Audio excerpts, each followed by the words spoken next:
Hey, what's going on, everybody? Your old pal Jake Baldino here with another episode of Before You Buy, this type of show where we break down games and just show you the raw, unedited gameplay without any bullshit, just to give you a really good idea of what you're getting into if you want to buy the game. And this week we're talking about Rare Replay. This is Rare's collection of 30 of their classic games, many of which are very beloved, so let's dive right into this. These are your main options, of course, with a gallery where you can view all the games that you can play. There's also Rare Revealed, which is like a bunch of bonus documentary footage and making of stuff that you can unlock through playing all the games and collecting these stamps. Snapshot is a mode that shakes up all the old classic games in this collection and makes them in little bite-sized, quick playable portions that are a little bit easier to adjust and get into. That's basically what this is, but let's jump into the game gallery. Of course, like I said, there are 30 games here. Of course, not all of them are amazing and special, but there's a lot of great ones going all the way back from 1983. But there's a ton of games here, going all the way up to Banjo-Kazooie Nuts and Bolts, which was out in 2008. There's a lot of good games here, and I'm going to keep emphasizing that as we go into it. But let's jump into something. Let's jump into Perfect Dark. Now, showing Perfect Dark first is going to show you one of the most important things you need to know going into this, is that some of the games are bigger and are counted as a separate download on your Xbox library. They aren't just on the disc when you load the disc and play right in the game. So Rare Replay for some of the bigger games like Viva Pinata, Perfect Dark, the Banjo games, and you kind of just click on it in the game, and then it takes you out of the game and brings up a new program using the Xbox One's new upcoming backwards compatibility stuff. And it's a little jarring and it takes some getting used to, but it is cool to see the backwards compatibility tech at work. It's very interesting to click on one of these games and have the 360 logo come up. But Perfect Dark is really awesome. Of course, GoldenEye is made by Rare, but it's not on this list, probably because it's like a third-party property. Rare has also said that it just doesn't fit their vibe because it's a licensed game, but that being said, if you are missing GoldenEye, this will give you a pretty good GoldenEye vibe, because it's kind of just like a classic, one of the first-person shooters in 3D, and it's just kind of like a big murder simulator. You just mow people down, as you can see. It's kind of funny. But jumping out, just to see real quick, you jump back into the Xbox One dashboard, and you go to your library, and you see all these games. Not all of the games in the Rare collection, but some of them in your library. Because like I said earlier, these are installed separately on the hard drive, so that takes some getting used to. Some games you gotta jump back and forth into. And it's a little weird and maybe a little messy. I wish it was a little more organized. But other than that, it's my only real complaint. So we can jump right back into Rare Replay and play a little Banjo-Kazooie, a game that holds up exceptionally well. It still controls really good. It looks sharper than ever because it is running on, I guess, technically Xbox 360 hardware. And it's just such a cool classic game that you probably know and love so well. Unfortunately, though, some of the Nintendo 64 games haven't aged as well as Banjo-Kazooie and Conker's Bad Fur Day. We'll get to that later. Most notably, Jet Force Gemini, which is a really, really great game. Shout out to my good friend Chris Stuckman, who got me back into it. And it's still really enjoyable, but unfortunately, the control scheme is just a total mess. But Rare said that they are patching that and fixing that to update it to a more modern control scheme. Because right now, it doesn't really make sense the way you use the two analog sticks. It's just a weird translation, but the Nintendo 64 controller was just so damn complicated, so I get it.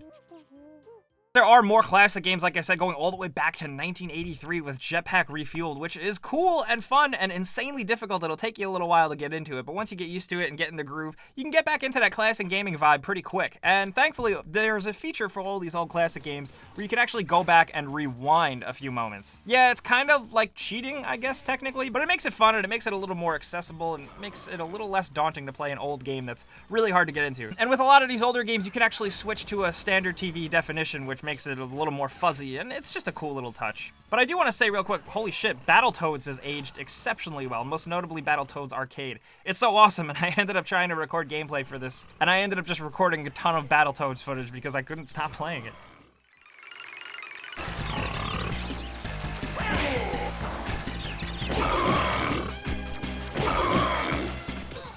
But like I said, I can't cover every single game on this list because there are 30, but we saved the best for last. Conker's Bad Fur Day. What more can you say about this great game? That being said, the camera controls have not aged very well, and it's a little messy at times, and honestly, the audio is so poorly compressed, it's really annoying to play this game with headphones because there's so much buzzing. But other than that, this is still such a charming game, but the humor holds up so damn well, and I already got right back into it, and I was laughing my ass off because it's just so vulgar and profane and hilarious and stupid, while also really childish at the same time. It's just the perfect blend of humor that is right up my alley, and if you guys haven't ever played Conker's Bad Fur Day, this is probably one of the best experiences and the best ways you can play it. I don't want to sound like a bit of a shithead here, but I honestly think Conker's Bad Fur Day is worth the price alone, but I'm totally biased because it was one of my favorite games on Nintendo 64 as a wee boy.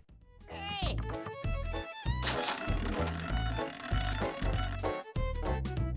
So, you want some great stuff? Yeah, I think the round's on me. I'm gonna get tanked tonight. So the Rare Replay Collection, should you get it? You know, a lot of you guys ask me on Twitter, is it worth getting an Xbox One for? And I say, no, not really, because it's old games, silly. But I will say it is worth the average US $30 that it retails for, because that is a killer price for 30 games. Yes, not all 30 games on this list are absolute gems. You know, I wasn't the biggest fan of Grab by the Ghoulies, and some of the older games are just way too dense and dated for me. But that being said, you still get so much bang for your buck. There are a ton of games here that you can play, many of them with friends. It's just a really great collection, and you can tell, like, from the production values and just the presentation, you can tell that Rare really cared about themselves and, you know, wanted to celebrate the games that they made, because it all just feels really cool, and it's a really nice, cohesive package. Like I said, though, there is a little bit of organizational issues. If you are very uptight on your digital and physical library, the Rare Replay Collection might make things a little messy, and that's a bit annoying. But it's just good to have good games no matter where they are, and like I said, these games are really awesome. Performance-wise, most everything holds up very well, except Perfect Dark Zero, which didn't run too good when I was playing it. But then again, the game sucked back when it came out for 360, so I don't really know if that's from now or from the past.